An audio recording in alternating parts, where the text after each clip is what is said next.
This video shows how to import a Microsoft Access database into Music One. Start the library, click on the Tracks or Category view, open the Import menu, and select From Track List. Click the Browse button to locate your Simian or Microsoft Access database. In this case, we'll have to change the file type because Music One is looking at this point for a .txt. Change the file type to All.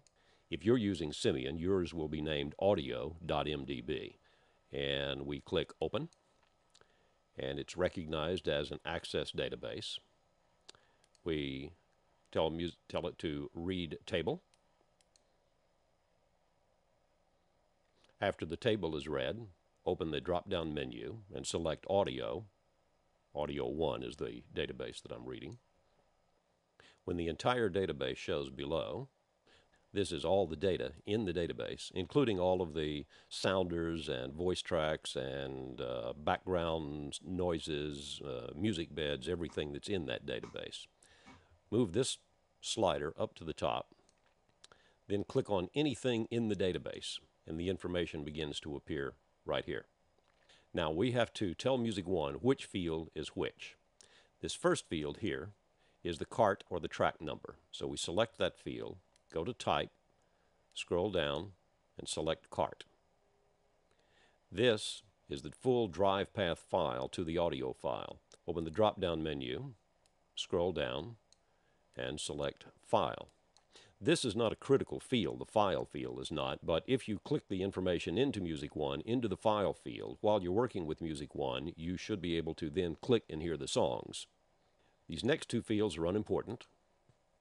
This tells the type it is. There's no reason to bring this field in or this field. The type is a Simian internal information. This, I believe, is the artist, but I'm not sure. So let me scroll down. This looks to be, yes, it is. It's an advertisement. So let's scroll down to find a song. Here's a song. Now then, we can see here's the title of the song. So we select Title. Scroll down, Title. This is the artist, and you'll only select Artist 1. This is the length of the song.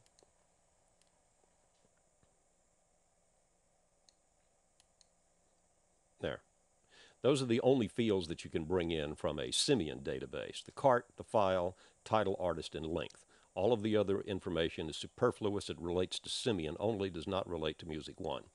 You can then click on any song down in the lower black area, and you'll see that the information lines up in the proper fields at the top. When you're doing this import, generally you are telling Music One to import and create tracks and to recognize duplicates on the cart field. At some point in the future, you might want to do an import and tell Music One to update tracks. This might be used if you were moving from one automation system to another, and you had all of your songs in Music One already, and all of the titles and the artists were okay, but you were getting a new cart number. In that case, you would tell Music One you were going to update tracks, and you would tell it to update tracks matching title and artist. This way, it would make a match on title and artist and would replace the cart information. In this case, we're going to create tracks. We tell it to recognize duplicates by cart, and we now click back to the file preparation menu and click Import. And Music One begins the import. Depending on the size of the library, it could take from just a few seconds to several minutes. I'll take a brief pause here and be back when it's finished. Now, when the import is finished, you close this window. Music One will ask you if you want to save changes of this import definition. You probably do, because you can then use the import again without having to set the definition of the fields as I did earlier. Click Yes. It will ask how to name it. I'm going to name it Simian, and then save. Simian does not give Music One category names. The category names in Music One are entirely your own creation. So everything will be imported into a category named New Songs. When you click on New Songs, all of the songs will appear on the right side of the screen, and you can then create your own categories and begin dragging the songs into your own categories. Now, the problem with importing from an automation system database like this is that Music One has no way to parse, to separate the things that you actually need, the songs and your jingles and voice tracks, from the things that you don't need that are in the database. The automation system will have all of the news sounders, all of the background music, many things that you do not need to have in the music scheduling software database. In this database here, I imported 12,700 tracks. Out of those 12,700 tracks, a few thousand will be needed, and the rest need to be thrown away. With that many tracks, over 12,000, the database becomes very slow. It takes a long time to load up. After you've deleted all of the tracks that you don't need, then the database will become a lot more manageable. What I generally do myself, though, is not to do an import like this. If I'm going to import from a Simian or from an Audio Vault or another database, I will usually, with Access, extract just the information that I need to a text file and then import the text file. It becomes a lot more manageable that way. But that's your choice, and also you can send the database to us and let us do the import for you here at the Music One office. Now again, I'm going to show you how to do the import. Click on the Tracks button. You open the Import menu and select From Tracks List. You click to browse. You find your database. You click Open.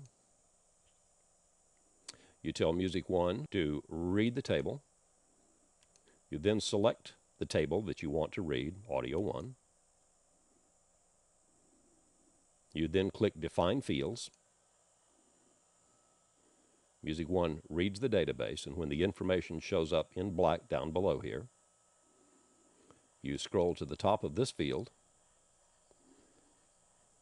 click on any line in the database below, and begin telling Music One which field is which. That field is the cart, which is in this case, the Simian cart number or the track number. This field is the file field. That's the drive path file name to the actual audio file. Then you do artist and title and the runtime. That's it.